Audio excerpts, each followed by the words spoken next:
weekend. It's a Thursday, Southern California. Hey, here we go now. I know you just can't wait for the weekend.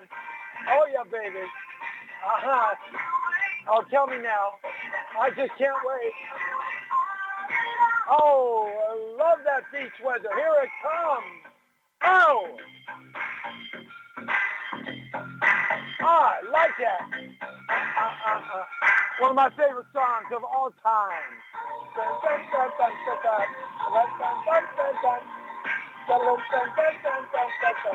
Oh, yes. Hey, this is the Brown Beauty on Duty, Jesse Torero. I'm back with you. We are live at 5. It's straight on the point today. It's all about having a great time today. Boy, we've been talking some heavy talk over the last couple of weeks. We've been talking about what's going on with Black Lives Matter. Yes, the new terrorist group of the United States of America. Oh, yeah. I'm the first to say they are domestic terrorists. We're talking about the bad cops that kill people. We're talking about our government and how corrupt it is. We've been talking about earthquake preparedness. We've been talking about foreign nationals. We've been talking about immigration. We've been talking about all kinds of stuff. But you know something? Oh, I just can't wait for the weekend. Oh, got to let it all out on the weekend. I know it's coming. Oh, because I just can't wait. Oh, I'm just playing radio here in my car as I travel down the 405 freeway. That's what I'm doing. On my way to the station, the traffic is pretty heavy here in Los Angeles.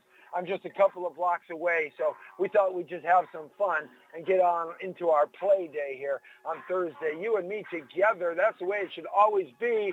I just can't help being me. It's Jesse T, and I can't help just hanging out with you every day of the week, Monday through Friday, right here from 5 to 6. Today, we're going to bring up a really important topic, but we're going to try to look at it in sort of a fun way, not so much of a serious way, though it's a very serious topic. What we want to talk about is we want to talk about veterans. Some of our military men and women that have served our country illustriously and have given their lives and also given their bodies and given their dreams and aspirations and hopes so that you and I can just have a good time, work hard, and spend our time with our loved ones here in the great United States of America. So we're going to be talking about veterans and veterans issues today.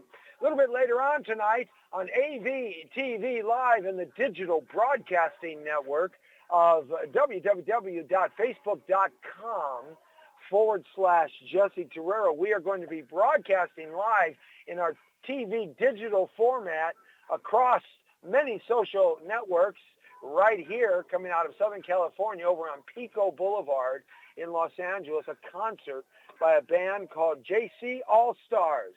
Now, this band has become one of the very favorite bands at all the USO shows across the world for Armed Forces TV and Armed Forces Radio.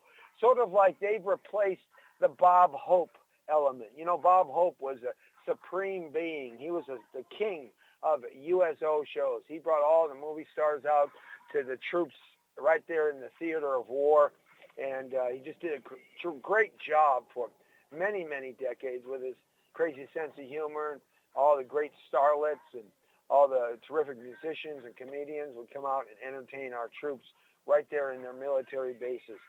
Well, this USO organization has been around for a long time, since World War II, and it still exists today in the military bases around the world. Our troops are entertained not only by great entertainers that do come in on special occasions and provide entertainment and just a little free time and a little respite for our troops who are fighting for our freedoms and our liberties in this country. The USO is the organization that puts it all together. And this group, the JC All-Star Band, they have become one of the favorites. They've done, from what I understand, many, many, many USO shows.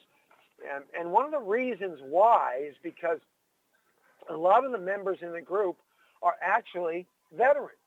And many of them are multi-tour veterans. And so you got some bad boys there, some bad dudes, some of America's finest, SEAL teams and Rangers and some of our special ops groups and infantrymen. And this band is made up of those types of individuals. So they really bring another element to their entertainment. They really bring a real aspect to their entertainment. And the troops out there really relate to that when they're in their military bases.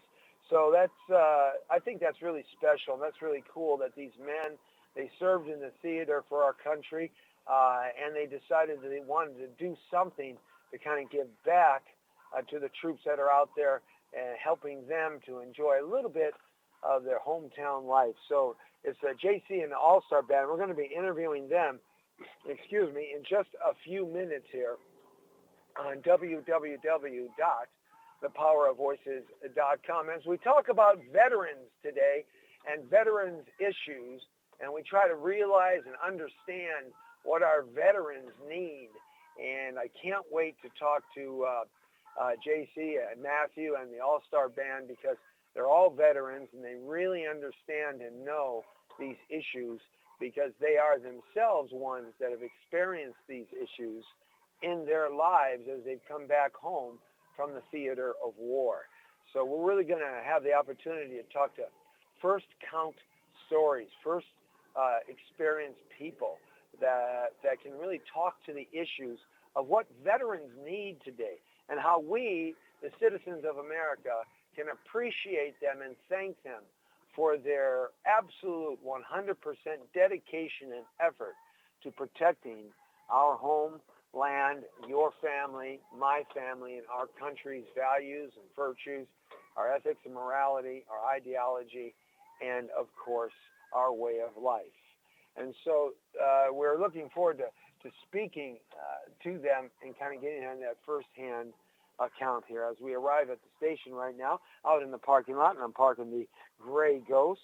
The Gray Ghost is, putting in the park right now and getting my stuff out here and turning off the car and, pulling the keys out and doing all those things we used to do. I do remember when you were a kid growing up and, you pulled into somewhere and you just popped out of the car. We didn't have seat belts, or we didn't have anything. The baby boom generation, in all practicality, shouldn't be alive. We should be all messed up. And the reason why is because we didn't have seat belts. I mean, we didn't have, our parents smoked in the car and smoked in the house, smoked everywhere. We drank Coca-Cola. Just so many things in life. We didn't have helmets for our bicycles.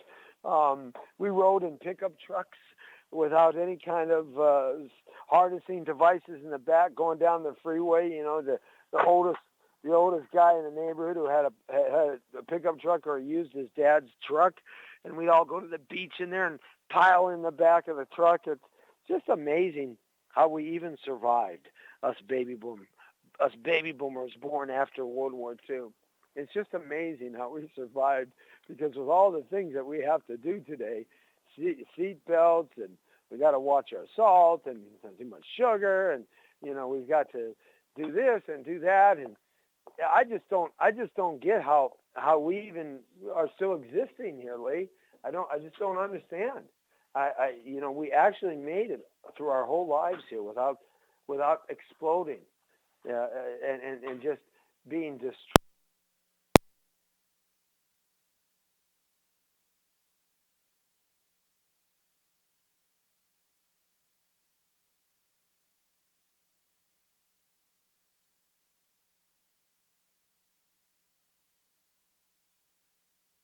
Ability to absorb a lot of pain. And that we did, because we fell out of trees and broke our arms.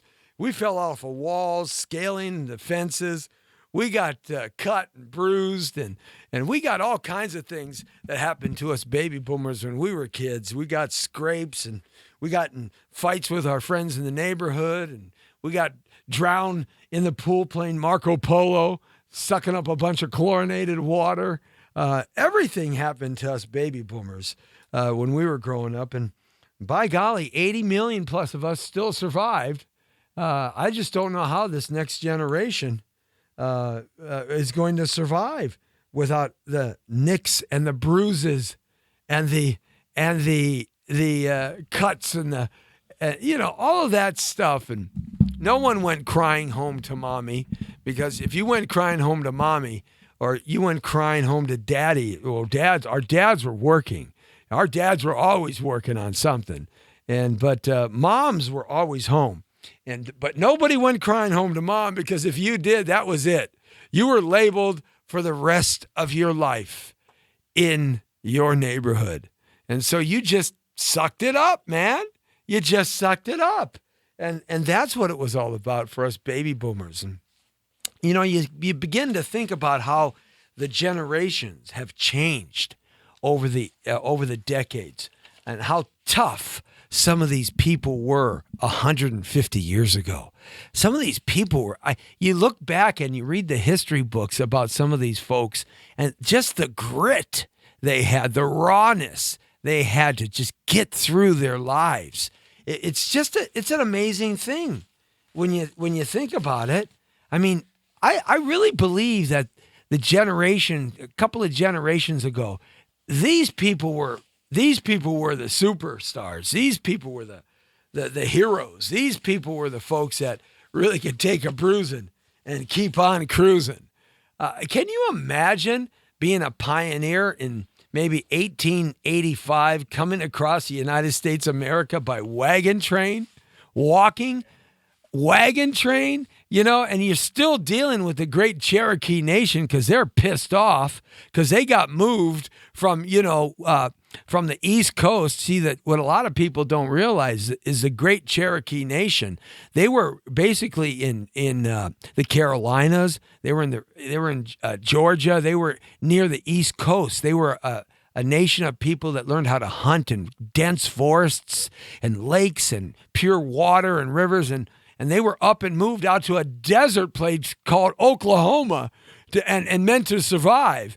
So they were pissed off. So can you imagine coming across the Plains states, even in the 1880s, after the train was completed, the coast-to-coast train after the Civil War? Still, most people walked. You didn't sit in the wagon like you all sit in the SUV and drive across the nation today.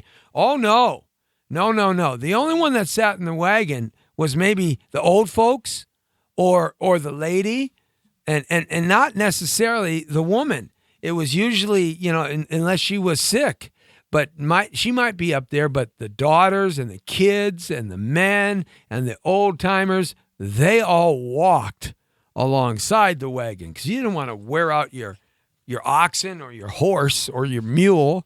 You didn't want to do that. And so it's just amazing how tough and durable these people were, walking in the weather, in the snow, in the wind, in the dust, hurricanes. They had tornadoes then.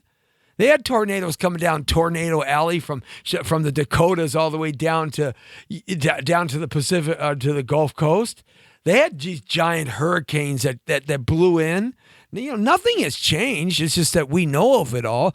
I mean, all of a sudden they're out there one day and they look up in the morning and there's this giant 2-mile wide tornado coming at them, right? A 5-rated tornado. All they see is 2 mile wide of blackness coming at them at 300 miles an hour. They don't know the difference, and they can't get away. There's no hiding in some ditch. These people were just tough people, and they survived. And you get to kind of thinking about it a little bit, because what takes place is we kind of have sissied out a little bit. I really believe that as time has gone on, if you think about, now let's kind of go back in time a little bit. Let's go back to like the end of the Civil War. Okay. And so now you've got, I think there were 700,000 people died in the Civil War, both in the South and the East. It was America's worst war. More Americans died in the Civil War than in all of the wars and battles that Americans have been in since then, collectively. Okay, so you have a people that were completely, everything was just upside down, especially in the South here. Everything was just turned upside down. Their complete way of life was changed overnight from one moment to the other.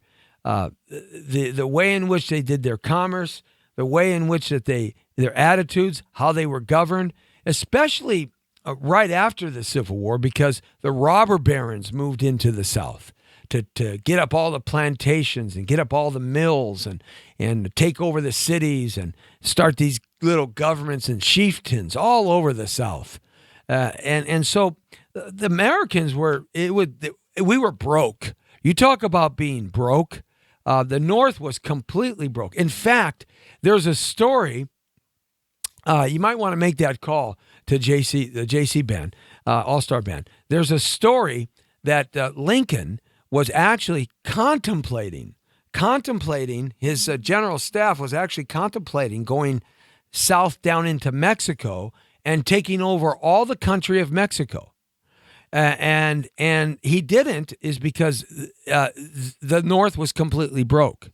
There was absolutely no money left in the North to support anything.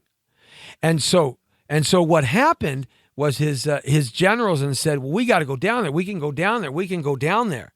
But really what took place is Lincoln kind of said, no, I'm not going to do that. No, because they would have all been Southerners. Now think about that. They would have all been Southerners if we went down into Mexico on the Southern cause or on the Southern tip as Southerners. And so Lincoln, being the very astute, smart person he was, he basically said, no, we're not going to continue this and go down into Mexico now because we don't have the ability to support ourselves in the North, let alone take on another war and have to deal with another 2 or 3 million people fighting on the Southern side. So, yeah, but our country was completely decimated after the Civil War. In fact, there was a Great Depression in 1873 that made the 1920s Depression look like literally like a kindergarten group of kids. The Depression of 1873 almost lasted 20 years. It lasted all the way up into almost the beginning of the 20th century. And if it wasn't for J.P. Morgan, and it wasn't for Rockefeller, and it wasn't for Andrew Carnegie, all collectively putting their money together to bail out America in that depression of the late 19th century, we probably would have ended as a nation anyway, because we were completely broke. But these rich elite people bailed out America, thus taking control of the government. I mean, there's a payoff for it. But the people were stout and they were strong. And my dad remembers seeing some of these Civil War veterans when he was born in the early 1930s. They were like 95 years old, walking in the parades in Chicago, the Memorial Day parades and the Veterans Day parades and the 4th of July parades. They were a few of these little rickety old men who were like 12 and 13, 14 years old, serving in the Civil War right at the end of the war. They were still alive. And my dad remembers some of these guys and actually having the opportunity to talk to some of them when he was a little child in Chicago. So these were stout, strong people. And oftentimes I think that as we've progressed to a point that our people aren't as strong as they are physically and not even in terms of mentally and psychologically. We've just had it too easy as a nation and too easy as a people, especially in the baby boom generation. We were kind of given life on a silver platter compared to the previous generations, the Depression generation.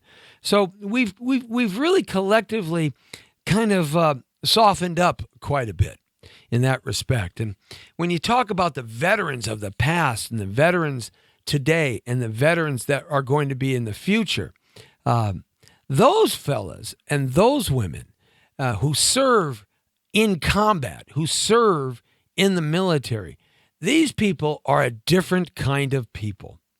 The mentality, the strength of mind and soul and body, the strength of their athleticism, it's unbelievable. their ability, the things that they do without even thinking conscientiously about it. It's just unconscious reaction. These people are very special people. And one of the pitfalls and one of the sad things that we are doing today, and we aren't doing it well, and in fact, is not taking care of our veterans today. Very strong, giving folks that have always just wanted to be there, and they've enlisted on their own initiative to be there for us. And our country isn't taking care of them like it should be. We're not paying them back like we should. World War II veterans had the GI Bill. They had a free house. They had free education. They had free health care. They got a chance to recuperate. They got a chance to settle down a little bit. They got a chance to feel those feelings that warriors feel of all historical time. But our guys and gals today, we're not providing for them these opportunities. So, when you see a veteran, it's more than just saying thank you.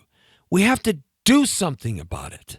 We have to get up and take care of those who are taking care of the United States of America, us.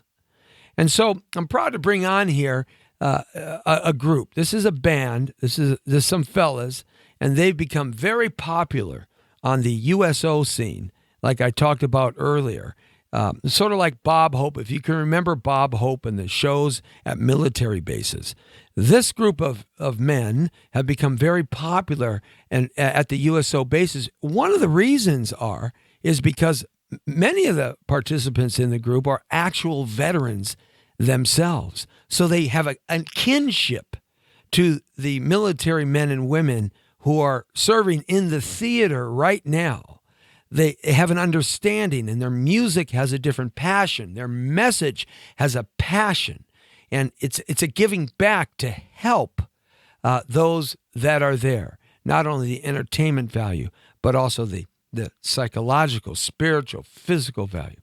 So I'd like to bring on the group and kind of introduce them a little bit. It's JC All-Star Band, and I believe I've got Matthew on the line with me. Matthew, how you doing, brother?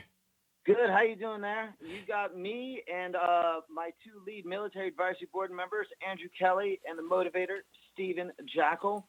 All right, man. Hey, first off, fellas, I want to tell you thank you, and thank you from the bottom of my heart.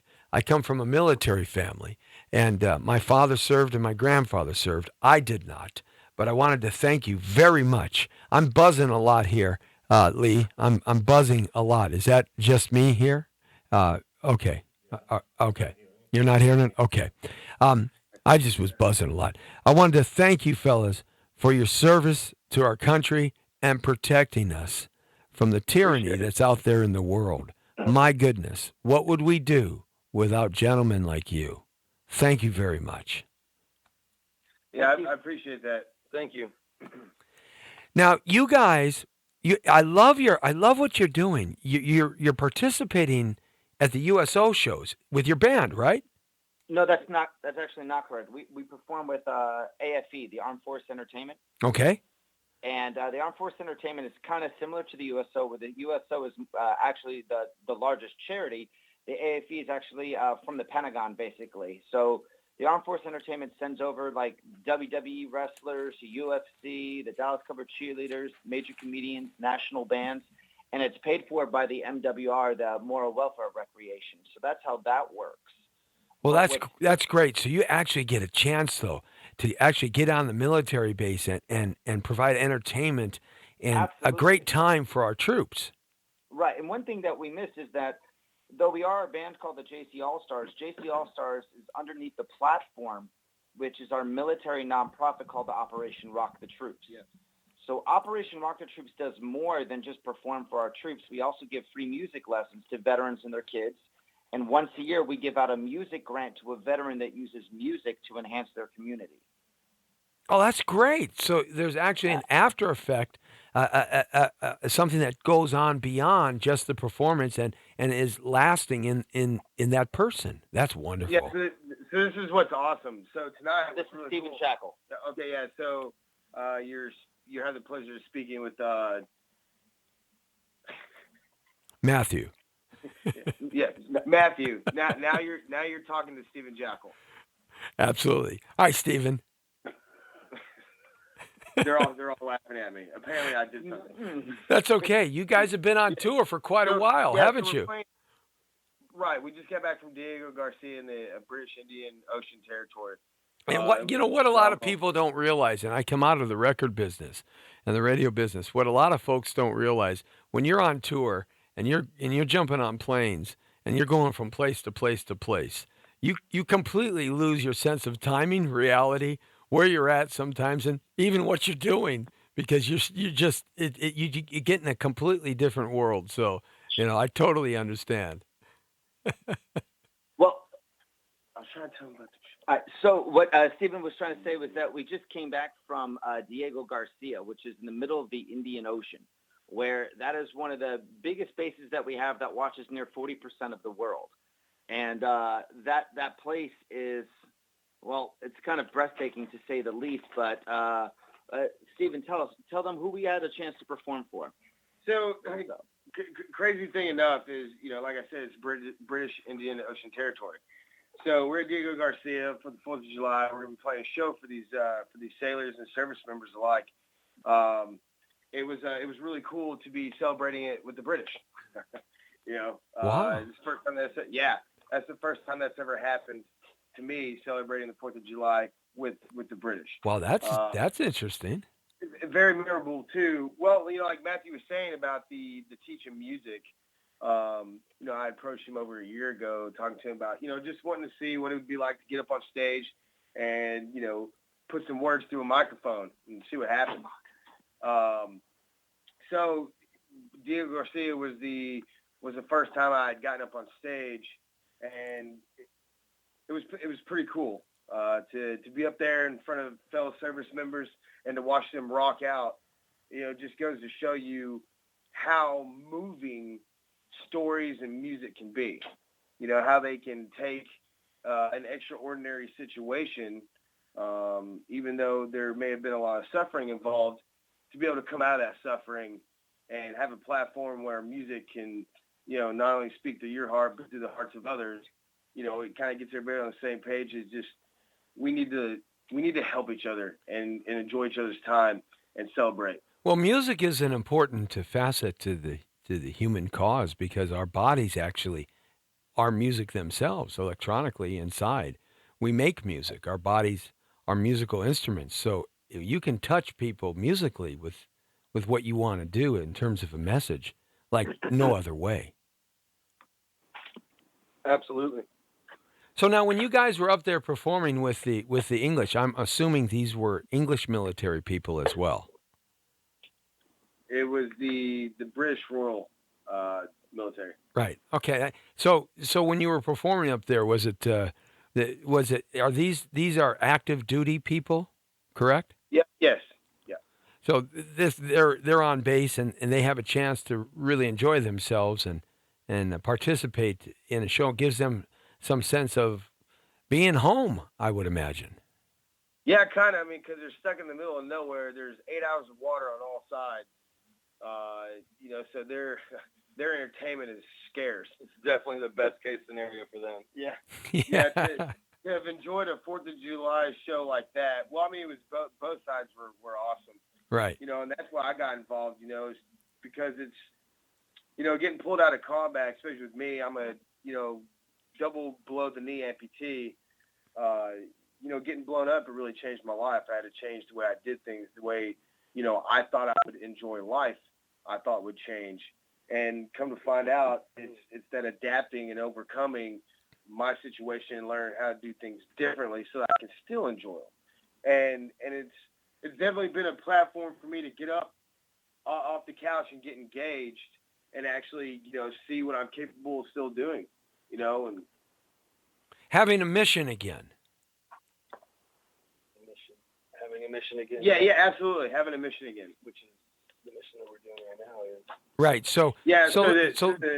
So let me ask you this question: when you went through your rehabilitation, and you were recovering, is music something that has always been a part of your life, or you wanted it to be a part of your life, and this was a way that you could find that you could heal yourself and help heal others?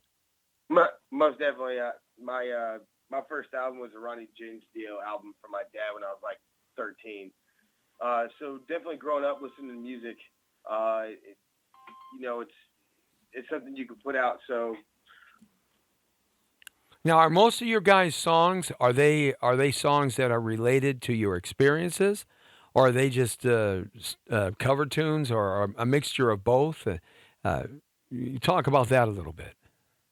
We play all original music, but then we add in some cover songs Mm-hmm. uh, to actually liven up the crowd, to put on a different show.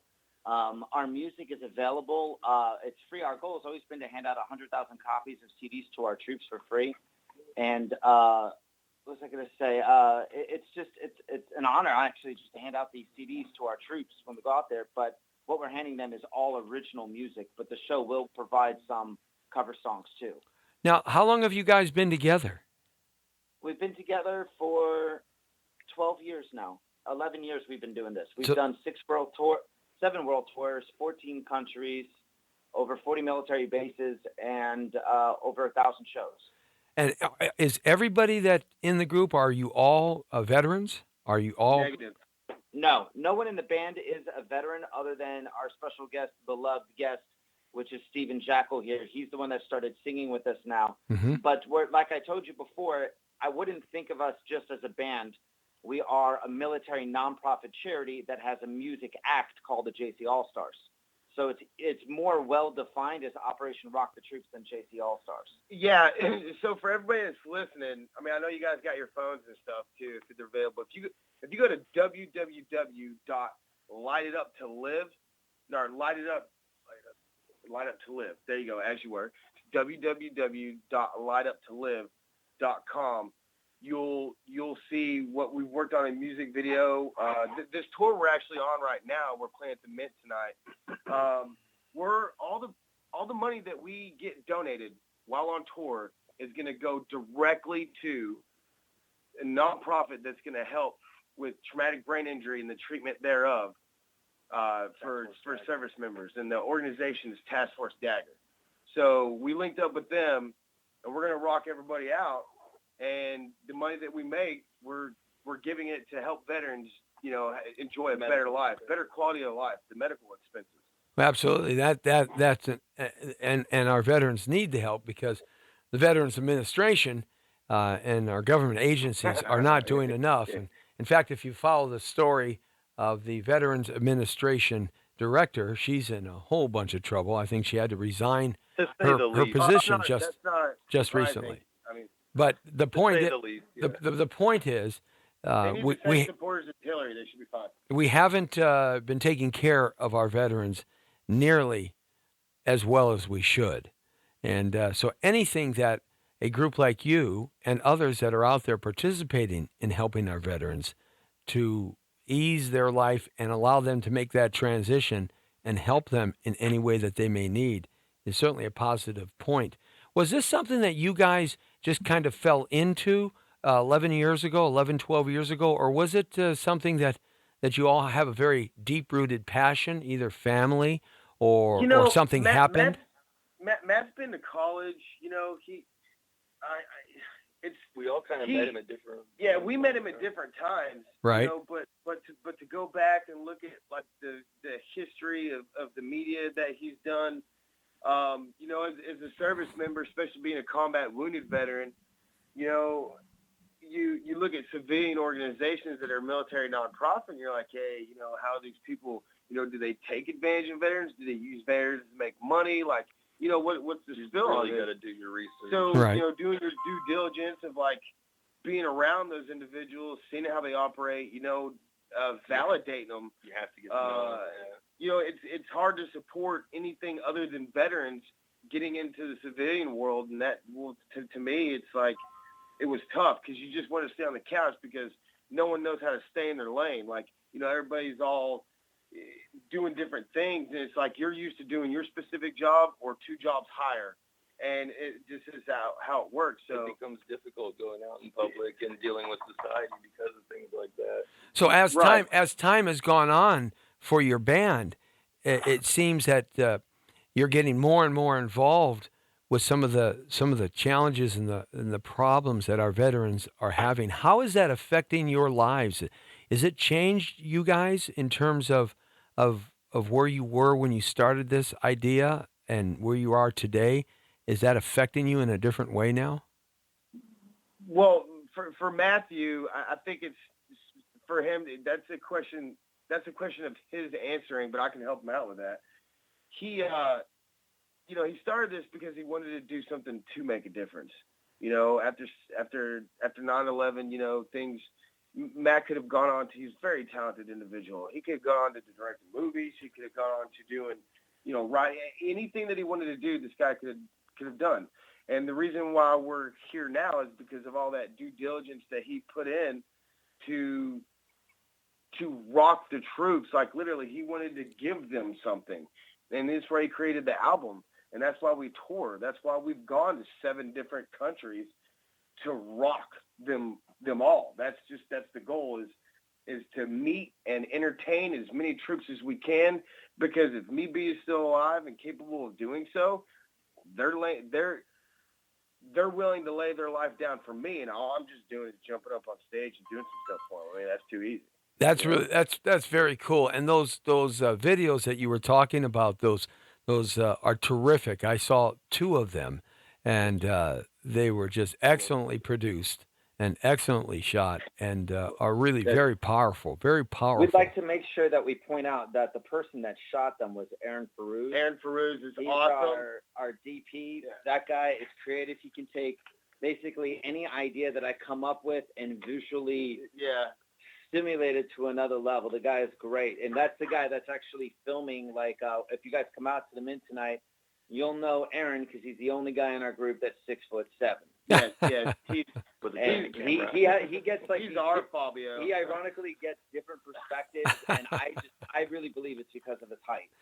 So his creativity, we're still up in the air, but because of his height, he's just automatically better than everybody. Be nice to him. all right, fellas. So it's at the Mint. What's really cool is like to be a part of this team. And like I said, I got pulled out of combat.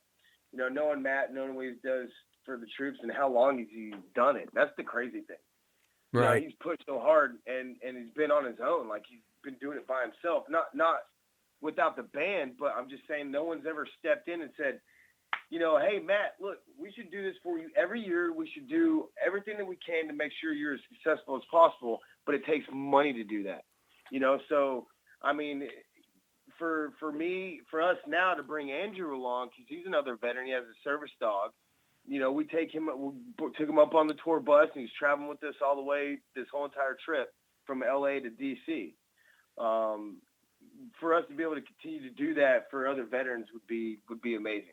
One of the cool things about this is the fact that not all of you are veterans when you think about it, but yet you guys are participating in this in a long-term adventure because of your passion for the desire to help those that need some help. And that is such an important message because more Americans have to rise to the occasion to really help our guys and our ladies who come back and need our help more than what the government can do.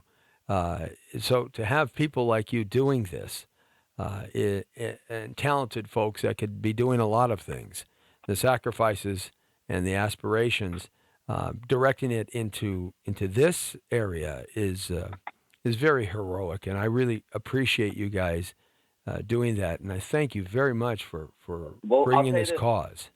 We're about to get ready right now. We have to actually leave in about 15 minutes, but I do want to encourage all the listeners to go check out lightuptolive.com. That's the name of our movie. That is the drive behind this tour. This is the drive behind everything we're doing right now. Steven is actually one of the 5 main actors in the movie. And Andrew also takes a part in the movie as well. They'll be at the Mint tonight. We'd love for people to come by, say hello, shake their hand. And just because we're on this show, we're going to go ahead and say anybody who walks through the door tonight gets a free CD from us. We just want to spread our message. So come out to the Mint tonight. We'll be there 8 o'clock on, and then we hit the stage at 11 o'clock to midnight for a 1-hour show. But seriously, thank you so much for letting us come on here and hanging out with you and your listeners. Hey, that's great. JC and All-Stars at the Mint tonight, 6010 West Pico Boulevard in Los Angeles. And go check out their stuff online. Some really cool stuff. It'll move you. And we want you to participate with what they're doing and anything that you can do out there to help veterans today as they make that transition from the theater of war into the private life again. We definitely need to help them. Thanks a lot, fellas. I appreciate your time. You're heroes. You keep doing what you're doing. You are making a difference in people's lives. I want you to know. Thanks a lot. All right, guys. Hey, thank you, We'll man. see you tonight. Yeah, we'll see you Appreciate tonight, it. bud. Okay, man. Thank you. All right, great. All right. So, www.thepowerofvoices.com. So, you see, a lot of people doing different things to try to help out the situation here because the situation has gotten to the point on an epidemic level in terms of how we don't take care of our veterans as they come back from the different theaters of war, especially the guys that are in their mid-40s now that were in the first Iraqi war and all the battles that have ensued since then up to today, and our guys over there and gals over there now that are starting to actually get piped back into the system. I just was reading a story a couple of days ago that they're sending 500 to 600 more troops back to Afghanistan and Iraq. So, we haven't left there. And it looks to me that we might be going back little by little by little. But nevertheless, one of the things that the Veterans Administration is supposed to do is supposed to administer the betterment of veterans. And about the only thing that they've been ministering for the last couple of years is the pocketbook of that lady who just got popped. I mean, it's unbelievable. I mean, she was the head of the Veterans Administration, appointed. And the corruption that she has created, I think she's got over 20 charges. I'm not exact, but it doesn't really matter, even if she just has one. The money that they were laundering. I mean, this is why Americans are so upset with our government. This is why Americans are so upset with the shenanigans that our officials that are either appointed, hired, or voted in are doing. It kind of seems that I guess everybody's doing it. Everybody's ripping the system off and not allowing it to be used for the reasons why it was created. I wonder if FDR, who created the Veterans Administration, and President Truman, who funded it, I'm wondering if they're turning over in their graves the corruption that has taken place here. It's unbelievable. It's tragic. It's embarrassing that we in this world have the finest military, the finest military the planet has ever seen. We have the greatest support systems for our military. We have one of the greatest places to live on God's blue-green earth historically. We are wealthier than any other nation collectively. It might not be lasting for too much longer, but still we are. We're the top manufacturing nation on the planet Earth, believe it or not. Don't believe what some proponents are saying that we aren't. We still are. Maybe not for too much longer, but we still are. We're great thinkers of technology. We're actions people as a group. For the most part, we do get together. We do work together. We do have the same thought process. We do want for our country for it to survive and be great. We have still one of the greatest education systems in the world, though it could be a lot better and has fallen off tremendously. We have to fix and repair a lot of things. But yet we can't take care of our veterans, the ones that pick up a rifle and go put their bodies on the front lines for you and me. It's just a simple understanding. A woman, a man out there flying a jet, out there on a Navy ship, out there as a Marine or an Army or Coast Guard or National Guard, and they're out there putting their lives on the line every second, whether they're a carpenter in the background at the camp or whether they're a truck driver on a convoy or whether they're in the forward bases up there in the Rocky Mountains of Afghanistan taking on bullets. We cannot do better for these men and women when they come back. It's just a tragedy. It's an absolute embarrassment that we can't do better. You know, at the end of World War II, there were 6 million people that roughly served in the United States military collectively. Now, that did not include all of the people who were working and making the tanks and the jeeps and the tires and the planes and the bullets and the rations and the food and the medical kits and all that stuff. Lockheed made P-38s, and 80% of the workforce was women. And that was not an unusual thing across this nation. The women went to work while men were fighting. And there were women fighting over there too, just alongside men. Not as many as there are today, but they were there. Women died.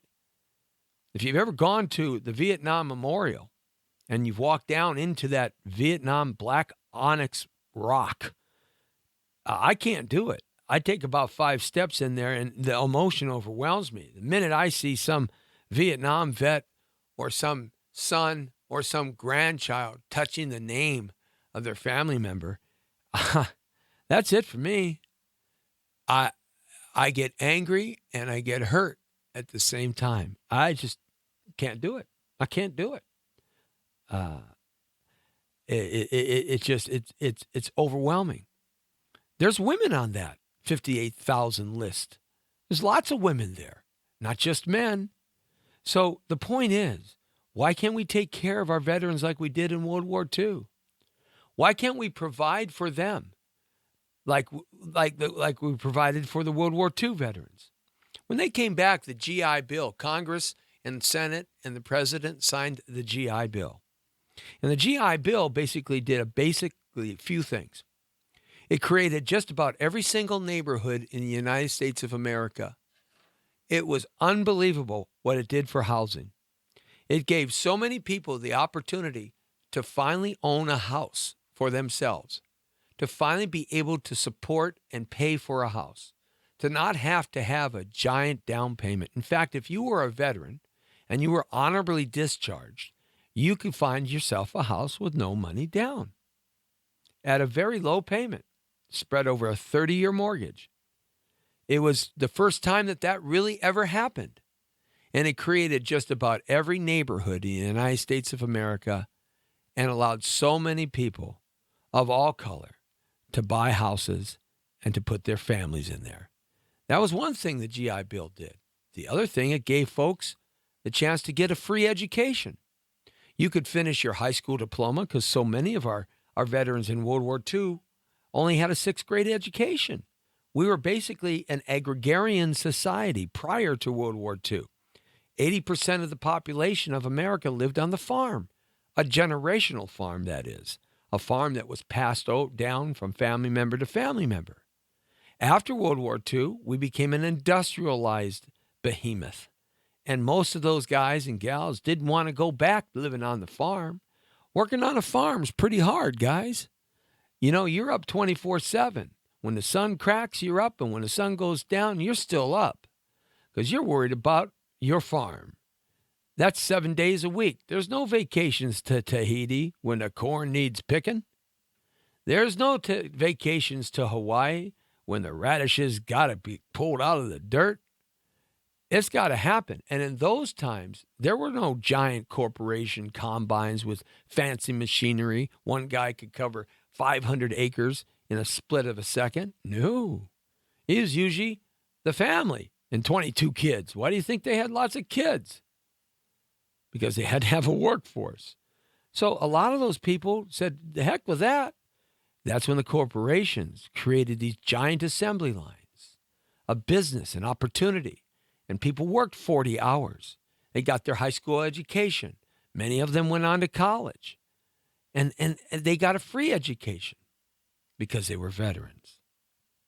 Also medical. They were taken care of.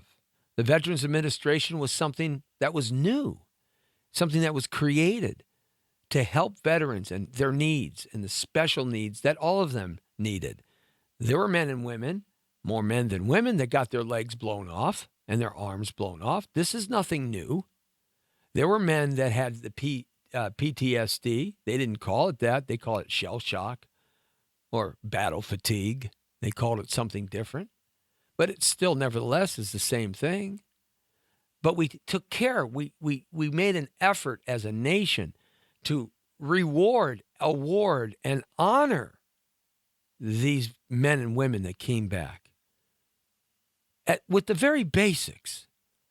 Nothing that anybody else didn't have or want. But what happened? Boy, the guys in Vietnam just got terribly, terribly treated. The guys in Korea, is a forgotten war. What happened to them? GI Bill was still in place for Korea and Vietnam. It still is in place today, but certainly not like it was. See, the issue is we're not doing what we need to be doing for our veterans, and we need to do more.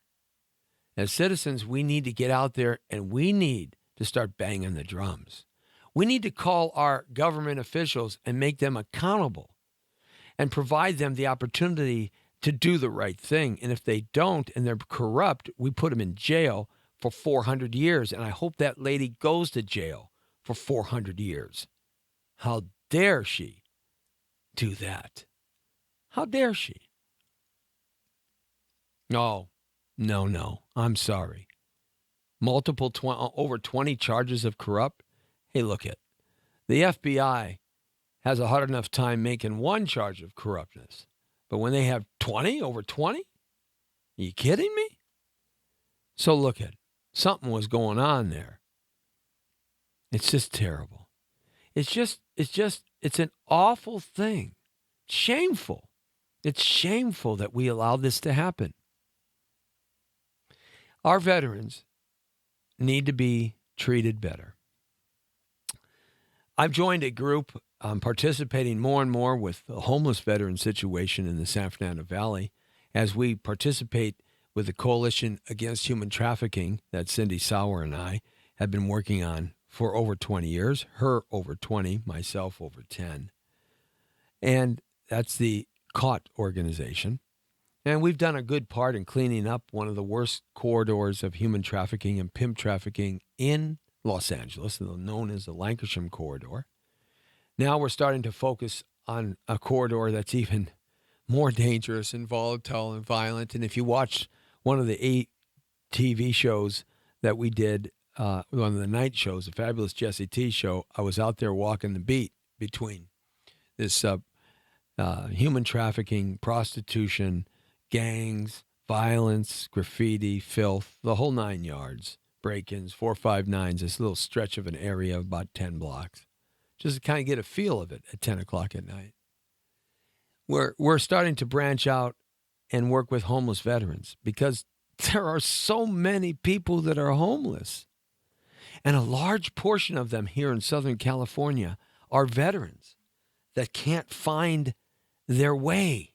They can't get on that journey for some reason. Everybody's problem and issue is different, but they can't get started over again. And a lot of these homeless people you see living in the corners, under the tent, in a bag, all along the side of the road. A lot of these are veterans. Not all of them. So I'm starting to work in that area of homeless veterans. We've got to do something more. That leads me to an organization called the Veterans for Trump Coalition. This is not politics here, folks. It's not Democratic. It's not Republican. Okay? It is neither. I don't really care. But this coalition has about 70 or 80,000 veterans across the nation as a part of it. So I'm going to start working with them. Start to do something. You've got to reach out and help because our government, with the corruptness that's happening right now all around us, both on local, state, and federal especially. It's just awful. They don't seem to be wanting to go in the right direction.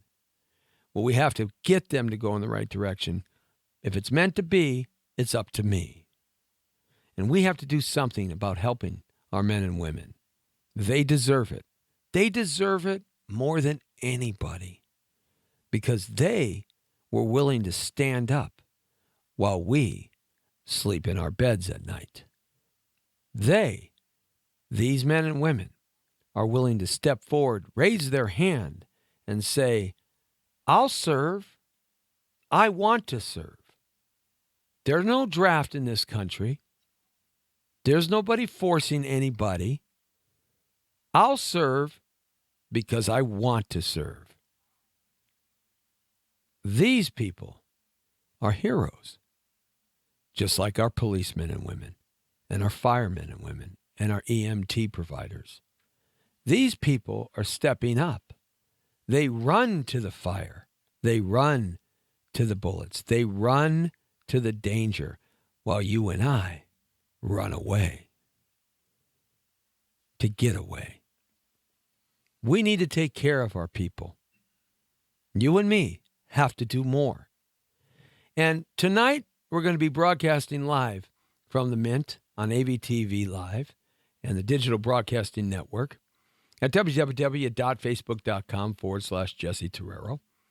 Going to be doing a little show out there for a little while, maybe a half hour, 45 minutes, because we're going to rock that house for the troops. We're going to rock Operation Rock the Troops. It's a good thing. It's a good thing. The money's going towards veterans. So come on out and check it out or watch us right here on AVTV Live. Every day, Monday through Friday, right here on www.thepowerofvoices.com. Jesse Terrero's always here. Yep, at 5 o'clock. We're live at 5. Some days I'm out in the street running around. Some days I'm in the studio. Some days I'm ranting and raving. And some days I'm just talking to you one-on-one. And today, let's do the good thing. Let's do the right thing. Let's do the thing for our military men and women. This is The Power of Voices at www.thepowerofvoices.com. This is Jesse Terrero, the Jesse T Show, live at 5, straight on the point. The Brown Beauty is off duty. See you tonight on AVTV Live.